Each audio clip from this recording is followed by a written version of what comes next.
এবার ঈদেও হয়নি ফেরা ঘরে, প্রিয়জন ছাড়া ঈদ কাটে মোর একলা অচিনপুরে।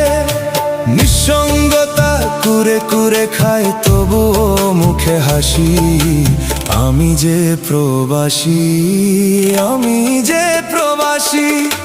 সবাই ভাবে প্রবাস মানেই রঙের দুনিয়া, কেউ তো দেখে না এই বুকে কি যে যন্ত্রণা। তবুও ভালো থাকুক তারা যাদের আমি ভালোবাসি, আমি যে প্রবাসী।